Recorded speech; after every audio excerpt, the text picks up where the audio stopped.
And hello and welcome along. This is Kathy Frey from IMCO, International Integrated Maternity Healthcare Organisation.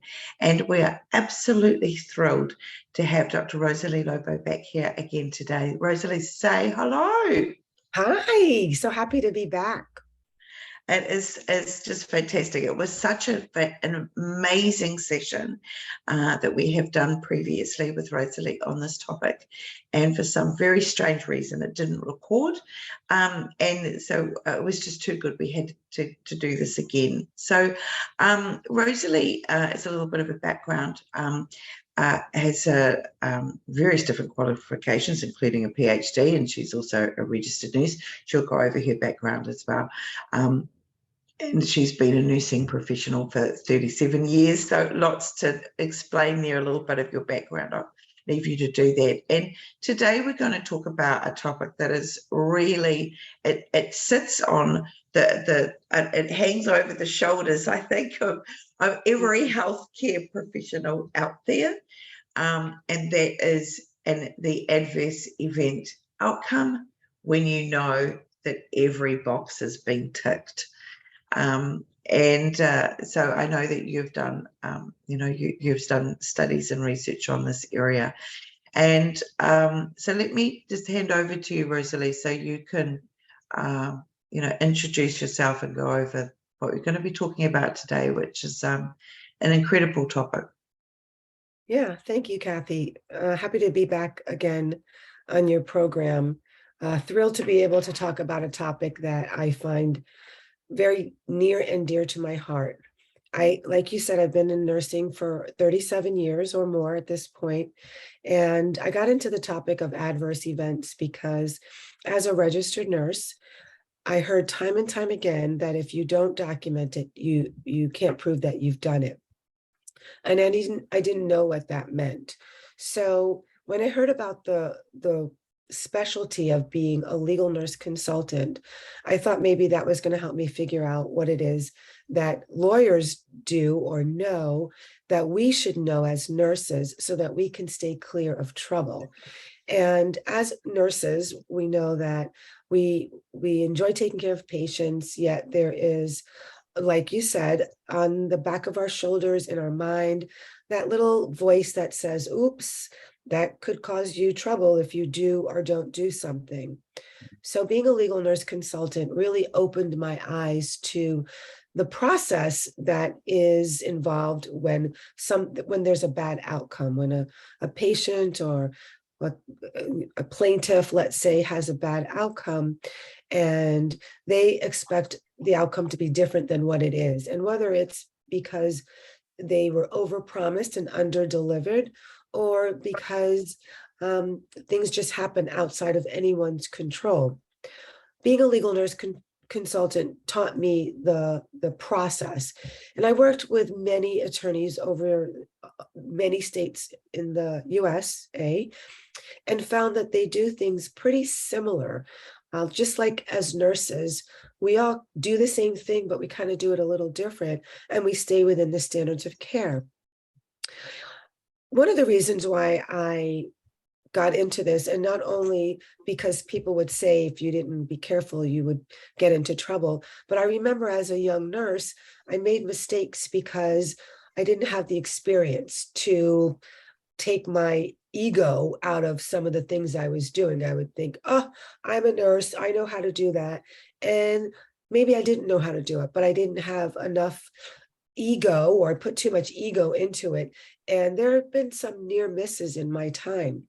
So, And can I interject there that sometimes it's not even the ego, it's almost the fear, isn't it, of asking a dumb question, or what you think somebody might perceive as a dumb question, especially if you've been around a while.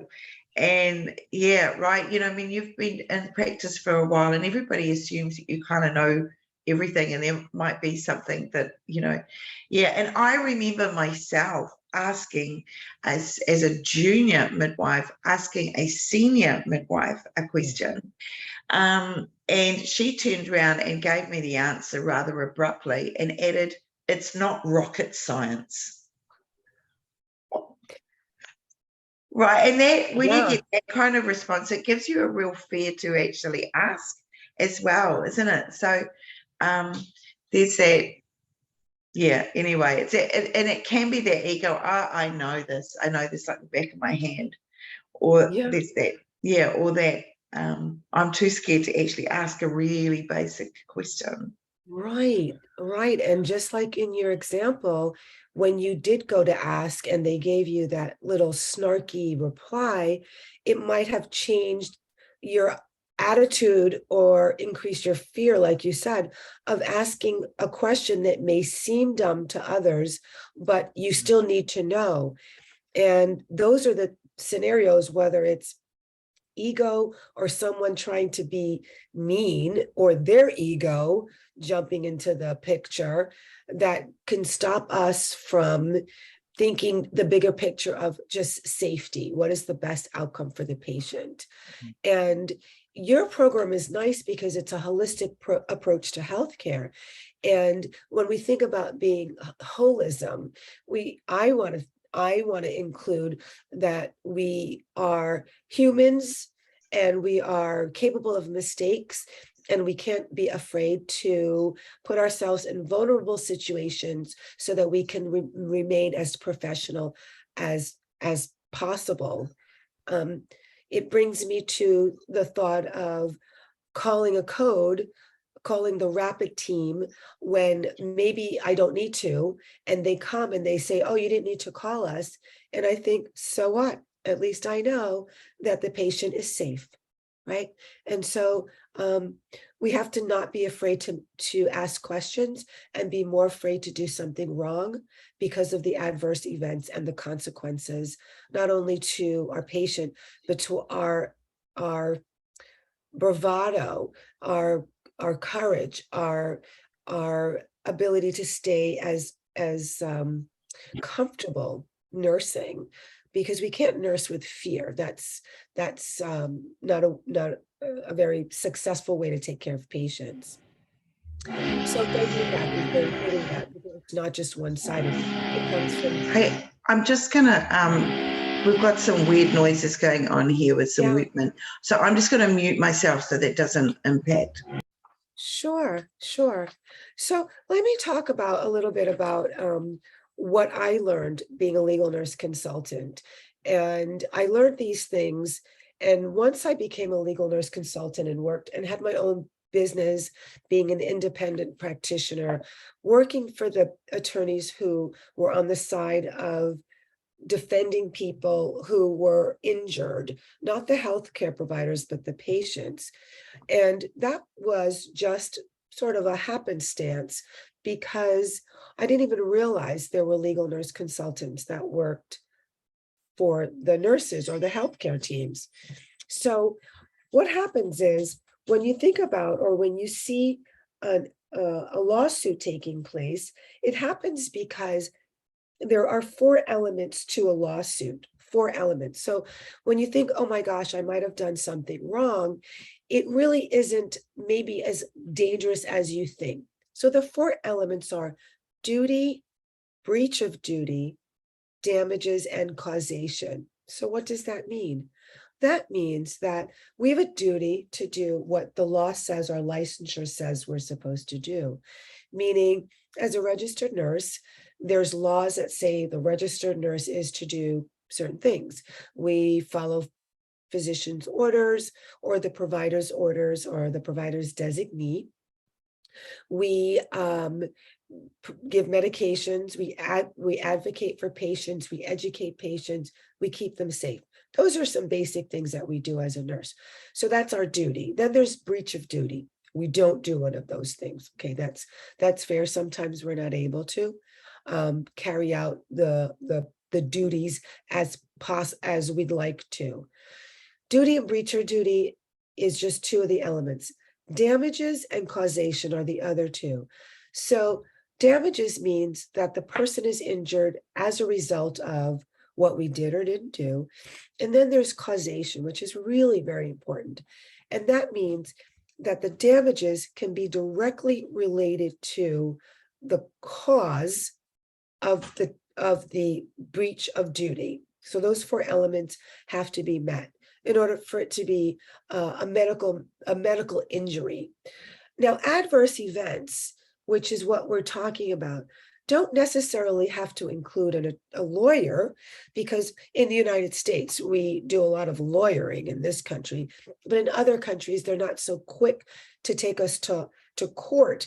But there are adverse events that can cause us to be reprimanded, to have strikes on our license, to have blemishes in our professional life, to have to speak about them every time we go for a different job. Adverse events are just duty and breach of duty. We've done something wrong that isn't covered under our license. So think about when you are feeling like you've done something that is dangerous to a patient. At that point, you may think, is this a duty or breach of duty? Did I do something that really caused harm, or did I do something that was like an oops, and I really shouldn't worry about it? Kathy, are you able to come off of mute? Yes, I am. Okay. The noise is intermittent. It's intermittent. Okay. So I wanted to talk about just a couple other things, if so far that is making sense to you.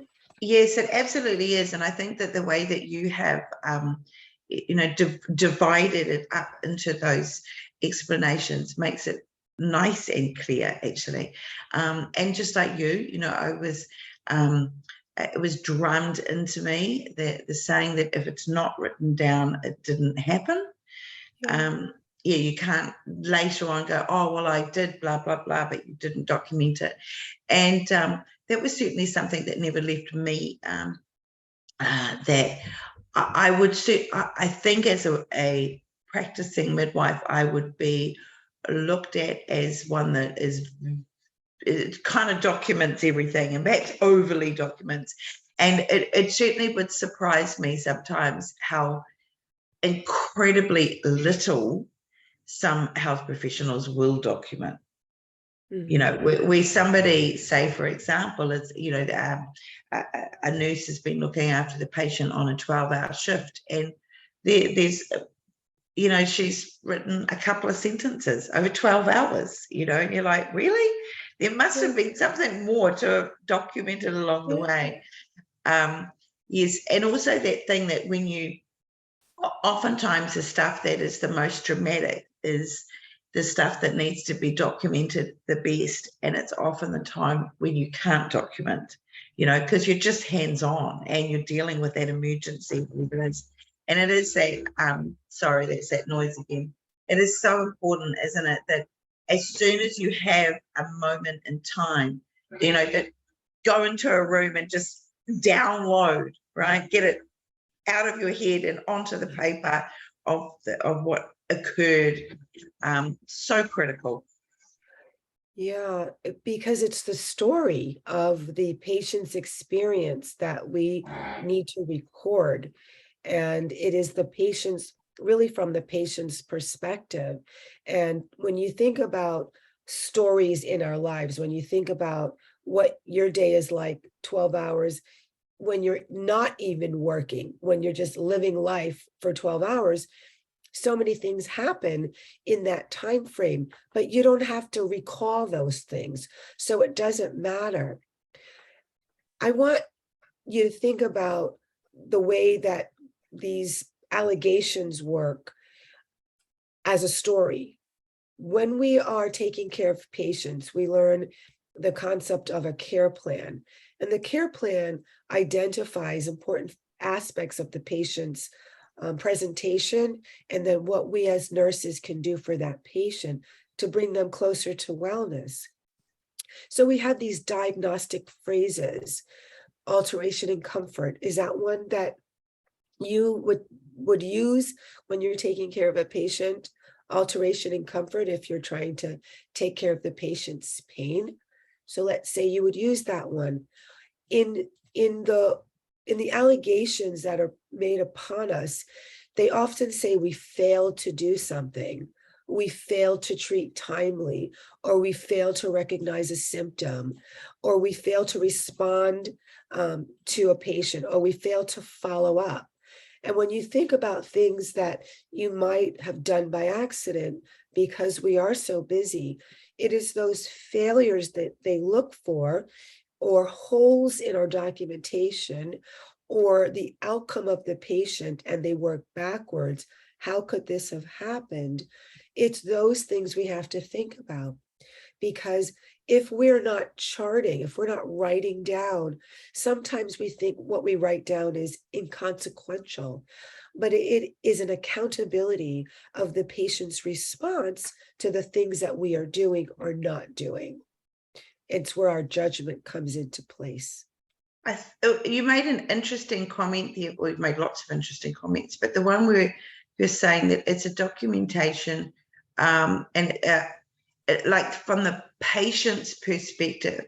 Yeah. So when we as health professionals and clinicians are documenting things down, it's almost like we need to turn the cog and go, okay, I need to sort of think this, write these notes from the patient's perspective. And you do get commentary in their notes sometimes of the nurse or the doctor writing a perspective that they think is the patient's perspective. You do get, oh, the patient commented that felt a little better, or whatever. You do get that, but I don't think you get it very much.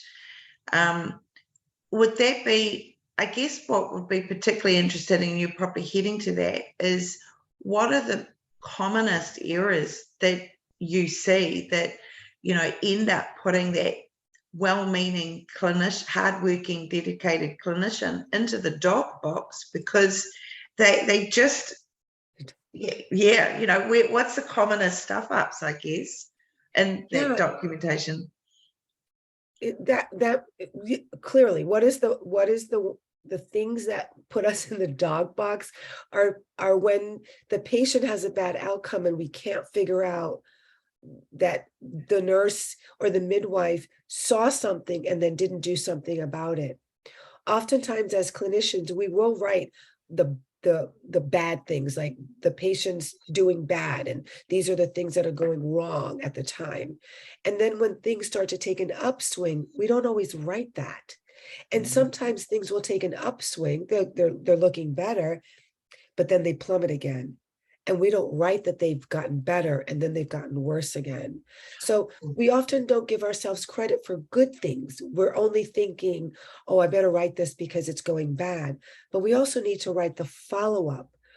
It got better, or this is how the patient stabilized, because we know that patients are trending. They're always trending. Their tocos are trending, their vital signs are trending, their presentation, what they say trends.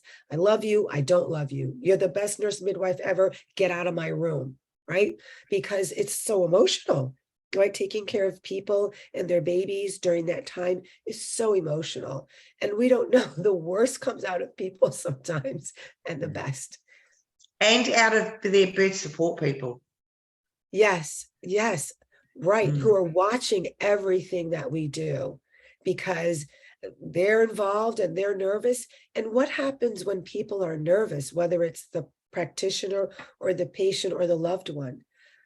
When we're nervous and we hyper focus on things, and sometimes that's good and sometimes it's not good. We have to give credit for the good things that we do, or the way the patient is presenting nicely. Because sometimes when we're silent in the record, maybe the writer would say, oh, I'm silent because nothing's happening. But sometimes when it's silent and nothing's happening, we still need to chart. Yes, yeah. I can so see that from your experience, where people, they'll write when something's going poorly and not right when something appears to be normalizing, or Right, because when there's lapse in the record, like you said, over time, we don't know what's going on, good, bad, or indifferent. We don't know. And patients today are oftentimes, they're taking notes themselves. Their loved ones are taking notes. right? We don't know if they're recording us. We don't know if they're going into the trash can and taking out the packages that are our medications or our treatment equipment. Oh, I apologize. Our treatment equipment is held in. They don't know that. We don't know what they're doing behind our backs either. There's still those things that are happening. So we have to protect ourselves. We have to always practice like someone is watching. That's not a good or bad thing, because nurses are ethical. We're honest. We do the right thing. We're not trying to be bad or evil. Sometimes things happen. So following up on the good, bad, and the indifferent, the end of your note should always talk about how you left the patient at this time. Please don't use terms like "will continue to follow." That's not okay. Think about things that have more than one meaning. When something has more than one meaning, it's kind of dangerous, because someone reading it who's not in the healthcare could construe that in a way you didn't intend them to. Or it could be jargon used just in your facility. That also makes it difficult to understand what exactly you were trying to say.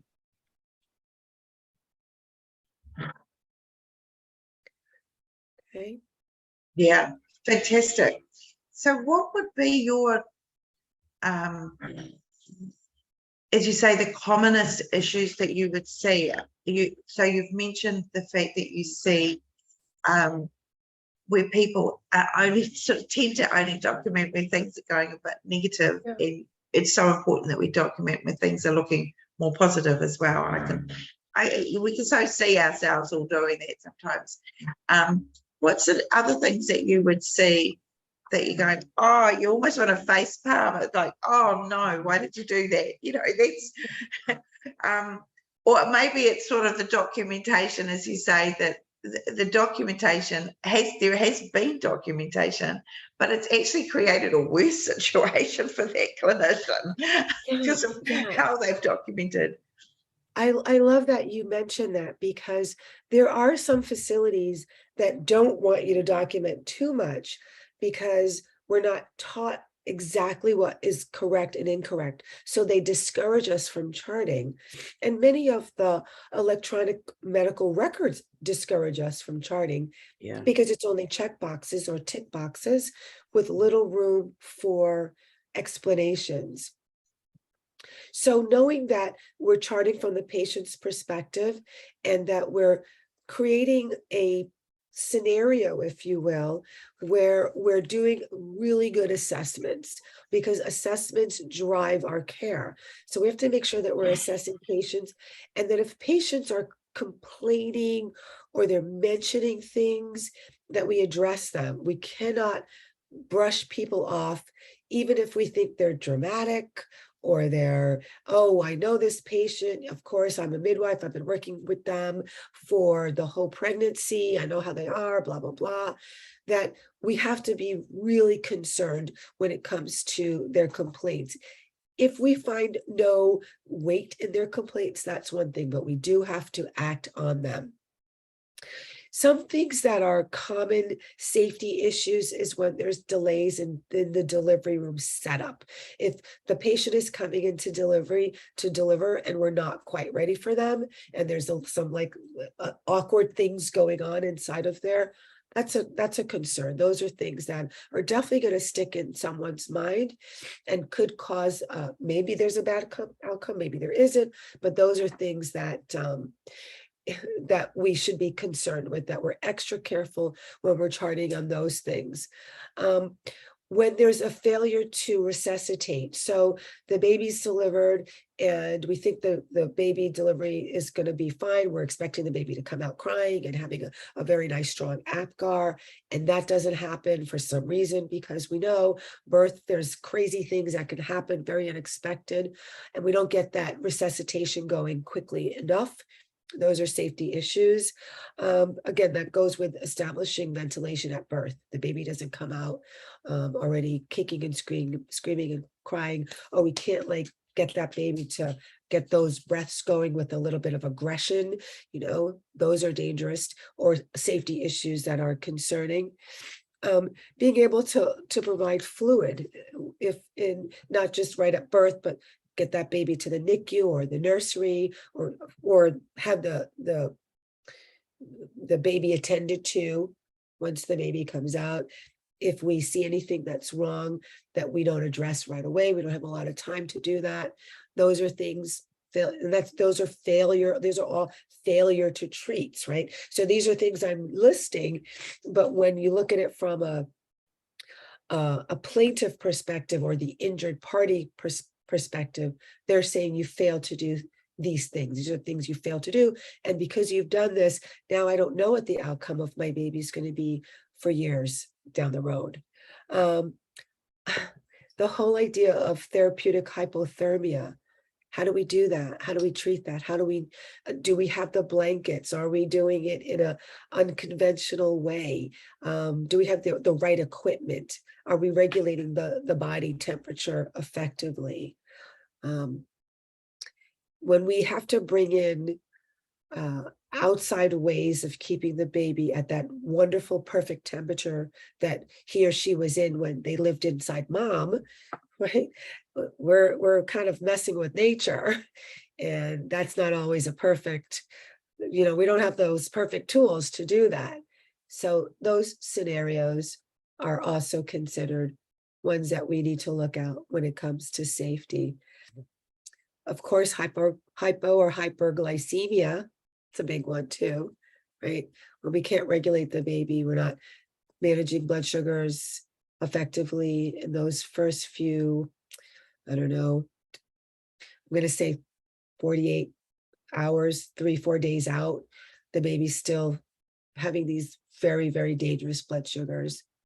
And it's a lot of those, I don't want to say common neonatal issues, but yes, when those things are not managed efficiently from the beginning, and the documentation isn't showing that we're following all the steps, and the baby doesn't have a good outcome, that's really hard to recover from.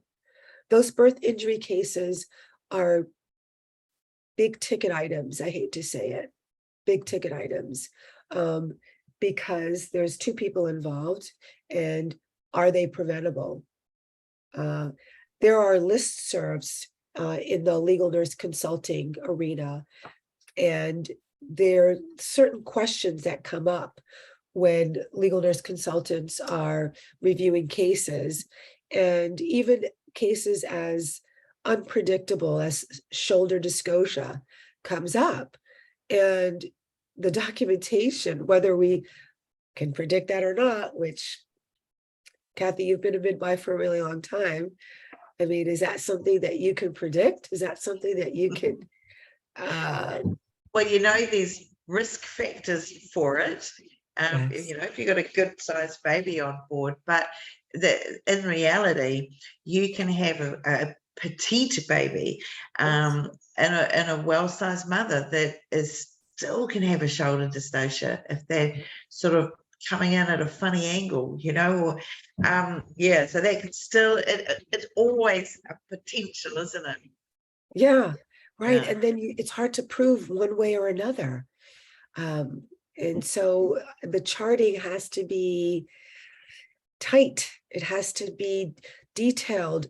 It's not one where you say, I don't know, I didn't write anything down, because not writing anything down doesn't give you innocence. Does it give you guilt? I don't know, but does it give you innocence? I don't know. The court says our recollection of events fade over time. And the more time that goes by with any situation, whether you had tragedy in your life or you've had only sunshine moments, it's really the highlights of those moments that you keep. And sometimes if we don't write things down right away, our recollection fades and our memory of the events kind of get a little bit cloudy, and maybe we start to remember things the way we want to. And maybe we talk to other people that were in the room and they remember it differently. And then you say, oh, I remember it that way too. And that's kind of changes the story. And it sits on our conscience as nurses because we are authentic caregivers. We go into this business because, quite frankly, I think it's a calling for most people. I think most people do find it a path that, let's face it, in nursing, midwifery, it's not like we make tons of money. Excuse me. It's not like we have glamorous lifestyles. We do it for the love of people, of healthcare, of moms and babies, of being there when someone comes into the world. And I'm a nursing professor, and many times students will say, I want to do labor and delivery. And I think it's not all roses all the time. It's not all, I don't say that to them to discourage them, but I just want you to know that, sometimes the outcome isn't what we expect. Sometimes in hospitals, there's a little angel on the door. That means, that mom or that family didn't have the outcome that they had hoped for. And sometimes it's healthcare had a hand in it. Sometimes it's just nature that didn't work out. But we have to defend ourselves with the way we're documenting, because sometimes we are the only person in that room that's telling that story. When someone has a bad outcome, they're not happy. And even if you had a nice relationship with that family, they have a bad outcome, they're no longer liking you. They're no longer thinking that you knew what you were doing. Yeah, that's so often the case, isn't it? And it doesn't matter, in the healthcare setting or completely in a different setting from that. When you could be, I don't know, you could be staying at a hotel and you come in and you start off with this great experience, and then this goes wrong and that goes wrong and that goes wrong, and suddenly you're not very happy with it. So it's nothing unique to us, but that difference is, of course, is that we can potentially lose our ability to practice if we don't make sure that we're protecting ourselves with that correct documentation. But we are certainly, I've noticed such a change over the last decade, particularly, or say 15 years, of where the women themselves are coming across as far more entitled to excellent outcomes and excellent service. I think back to stories that my mother would tell us about when she was in hospital, having us back in the 50s and 60s, and you didn't dare question anything that the charge midwife said, or anything the doctor was God. Nobody questioned anything. The woman didn't. They weren't sitting on their phones Googling stuff. I've seen, we all would be seeing it, but some extraordinary levels of the public questioning clinical judgments on some very senior physicians, because they've Googled something.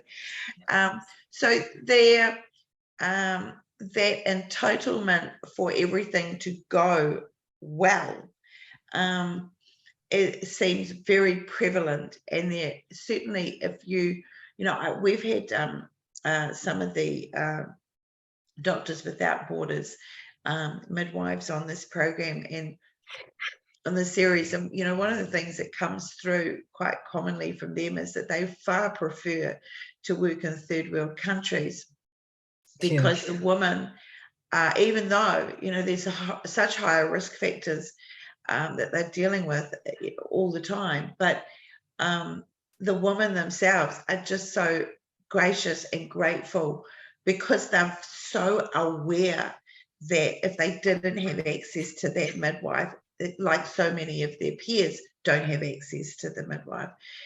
You know, they're grateful and gracious about it, and the staff feel so appreciated, and abusing a staff member just hardly ever occurs, because the women themselves just appreciate the care that they're receiving.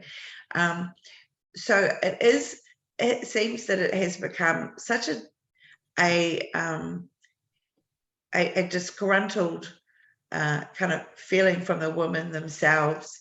So I guess you would have seen those changes over the last sort of 10 or 15 years, where the patient themselves are just putting their foot down and say in a situation. What's your comments on those sort of the whole millennial entitlement and the Googling everything, and what's your comments around those?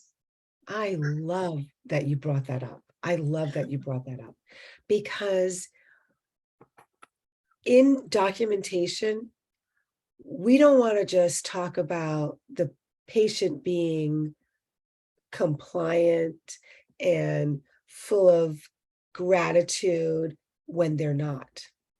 We want to talk about how this patient is speaking to us, how the patient is maybe not doing their part in whatever it is, if it's prenatal care, if it's coming into appointments, if it's doing what we say while they're there.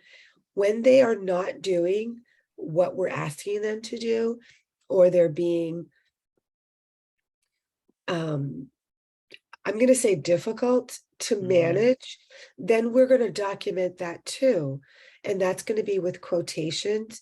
And we're not doing it, we're doing it objectively. We're like how we're taught in school, we're describing behavior and we're using quotations.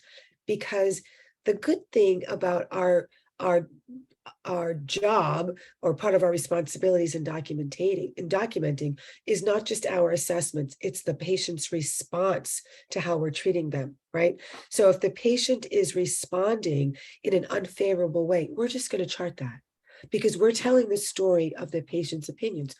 So I always say to people, like, if a patient says whatever the biggest curse word is in your country, if they're calling us these unhuman names, we're going to write that in quotes. We're going to write what the patient response to our care is.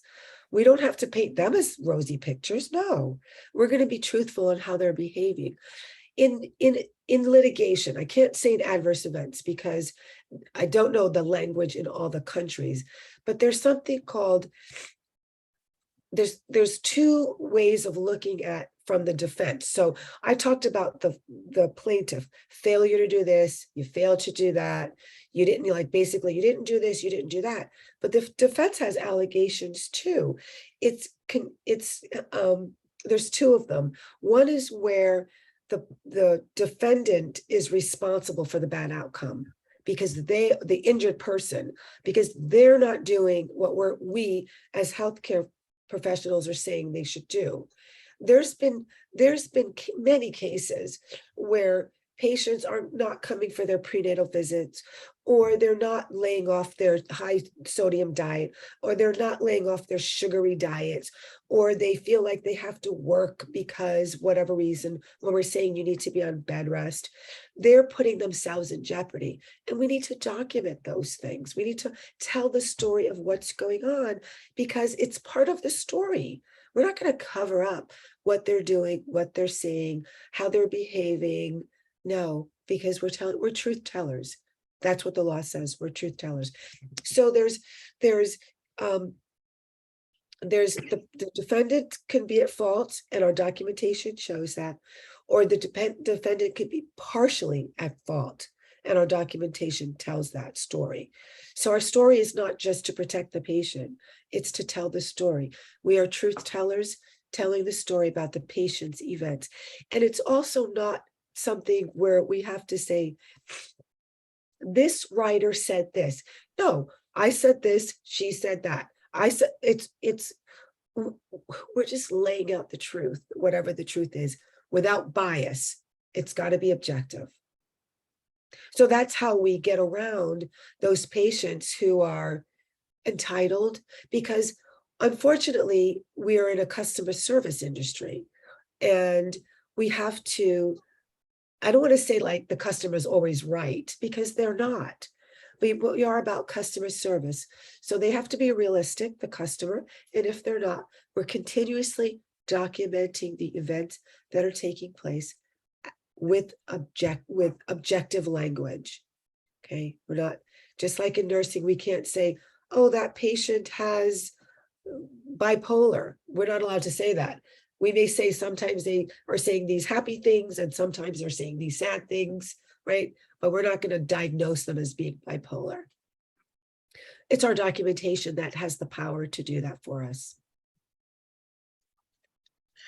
What about, I do recall as a student midwife being sort of told that never to have blank lines. So, you know, you write something and then you're putting a long line across the rest of that blank, or you're putting lines through, but just don't have areas where I guess somebody else could go and write something in, or, you know, that you always put the line. But however, I would have to say that then as I began practicing, I would see that the way that the obstetricians would write notes was completely different, where, you know, they would do things. So you visually, you would look at midwives or nurses clinical notes, and it's just line, and then you know, you turn a page and hear a doctor or a physician has gone and written down their notes, and you know, there's lots of spaces and dot points, and visually it's kind of almost easier to follow sometimes once you can read their handwriting, but at the same time there's lots of blank space on that page. So what's your thought on those two different ways that people are being taught to space it out and have lots of dot points, or to make sure every line is used or has a line through it? Kathy, I'm really loving your questions today. Because that's a really good like overview of documentation. And here's the short answer. We're held to different standards. Right? We're held to different standards, and you know, doctors get in trouble all the time. And the beauty of that phrase is that, in a sense, they're in medical school, they're taught about litigation. They already know they're going into this, and there's a good chance, you know, their number is going to come up. They already know that.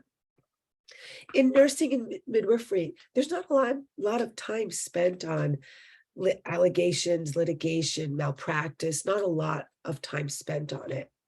So just like how you see some nurses write a lot, some nurses don't write a lot, we are independent practitioners. I always feel like we're independent practitioners. We practice under our own license. You have to answer to your care that you provide, your documentation. And you made it clear. You said, we were taught not to do that because someone could come in and write something in between. So we do what we are taught to do. Because cases, oftentimes, they'll pull in everybody that was involved, but maybe they're pulling in everybody, not because everybody is a potential defendant. Some people are fact witnesses. You were there, Kathy. I see your note. Can you talk about what you remember was going on during that time? And Kathy, maybe it is 2 or 3 years later, and you could look to your note and say, well, for what I wrote, this is what's going on. I really can't remember anything else except that. Yeah, and that just reminded that things can be dealt with years down the track. So when you're writing the notes, it is about, you know, not trying to remember any other thing apart from what is in those notes. And I know that there are some, you know, obviously America is very known for its, you know, being very litigious. But, you know, every country you know, Western country will have some sort of equivalent of that. In New Zealand, it's something called the HTC, the Health and Disability Commission. And, you know, I do recall years ago a particular local GP or MD community practice that came through to our midwifery practice and asked if we would base a clinic out of their premises once a week to look after their women so that they weren't having to go somewhere else. And one of the things that they commented to us at the time is, oh, do any of the midwives at the moment in the practice have any cases with HDC? So are we being investigated for anything? And we sort of, I remember us all feeling kind of horrified and go, oh, no. We don't have anything that we're being investigated for at the moment. And they're like, oh, that's fine. You know, we've got half a dozen doctors here. So there's always somebody that's being investigated for something. So it doesn't, you know, freak us out. We just want to be in the loop, you know, we just, yeah. So even the way that, you know, we as midwives would go, oh, heavens no. And the doctors are like, you know, there's always some patient you're not going to please. Yeah. It was and you know, it was an experience we didn't forget because it was just like, oh, they look at it differently. And yeah, I think you're so right that is something that always will be discussed as part of a doctor's training, and it gets so little attention for a midwife or nurse training. Nobody's really sitting down and explaining to you the process of how that happens and what, and it can be years down the track. In our country where I've practiced, but every country again will have its own legislation. The self-employed midwives are required to hold on to records for 10 years. That's as far back as people can basically complain, you know, or launch an investigation into something. And you know that, yeah, so you have to be writing those notes on the basis that in 9.5 years from when you wrote them, somebody could be questioning you. What's the in America, do they have like a timeline like that at all? They do, and different states have different timelines. Yeah, some states go up to the age of majority, which is 18. Some are like 5 to 7 years after birth. So it depends. It depends. Wow. So some of them are up to 18 years. Yeah, yeah. Age of Goodness, majority. okay. Yeah. Yeah. So what would I guess be your top tips of the things that to always make sure you do and the things that you really shouldn't be doing? You should always get a good night's sleep before you have to work. Good luck with that as a midwife. Don't come to work sick. Well, you know, it's important to develop your own practice habits, right? Everybody has practice habits. It is important to consider what trail of information you want to leave behind. Do you want to leave behind notes that you could read later on and remember the event? Do you want to leave notes that are also going to help your fellow practitioners understand the patient's journey thus far? Because that's important too. We're not just writing notes to protect ourselves. We're writing notes to protect the patient.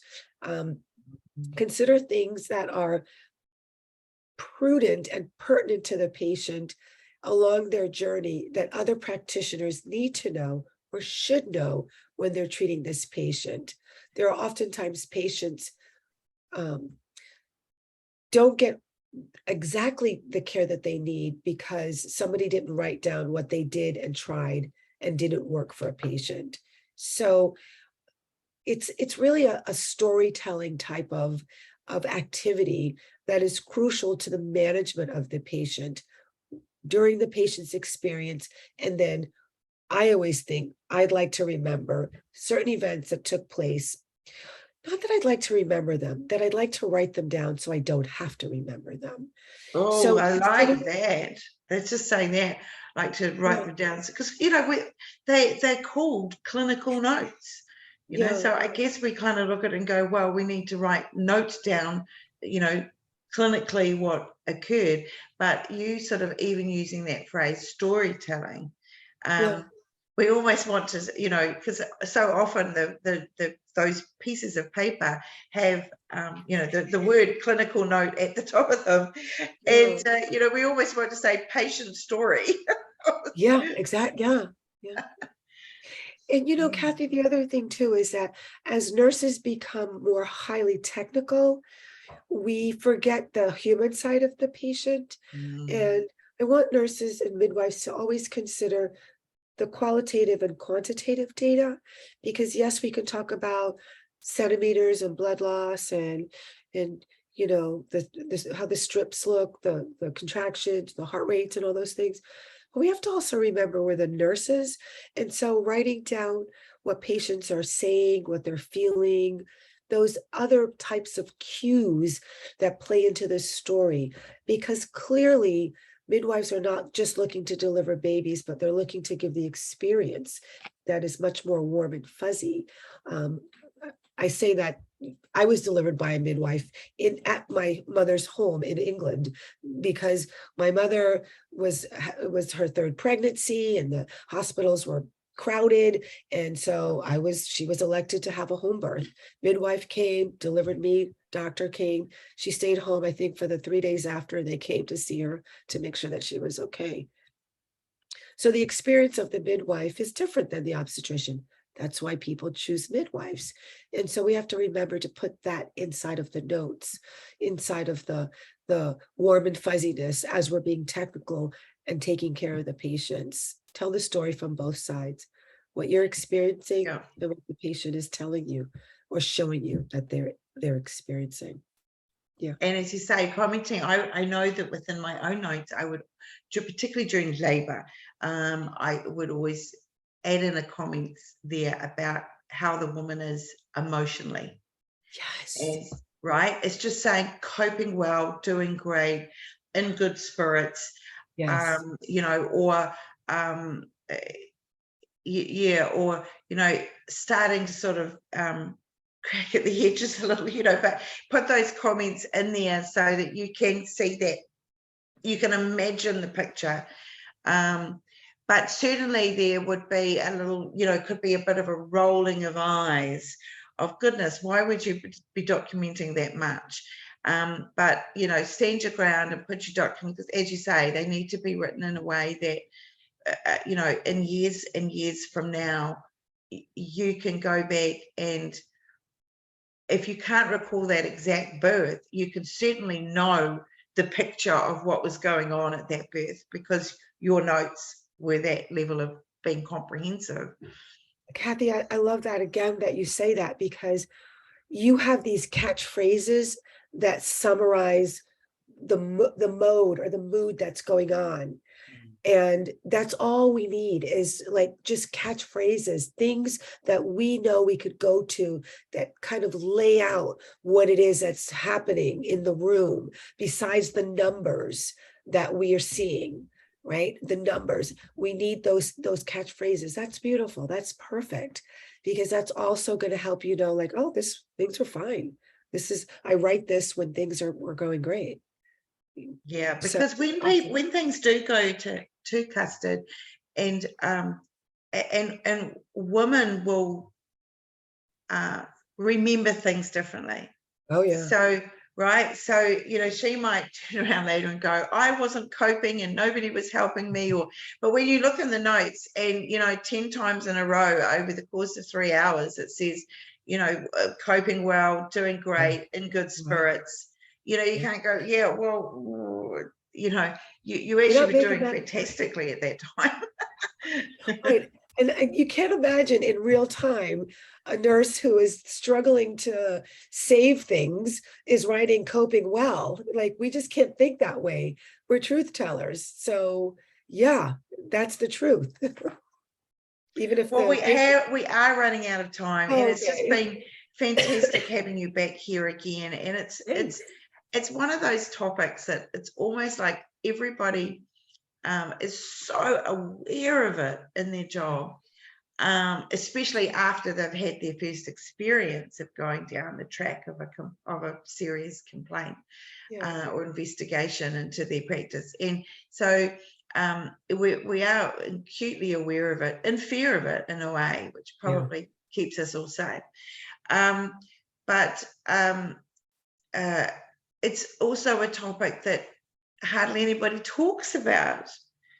So it becomes this kind of fear of the unknown in a way, from a clinician point of view. So are there any other sort of, as we wind up, any other final hints or tips or anything you would like to add to conclude?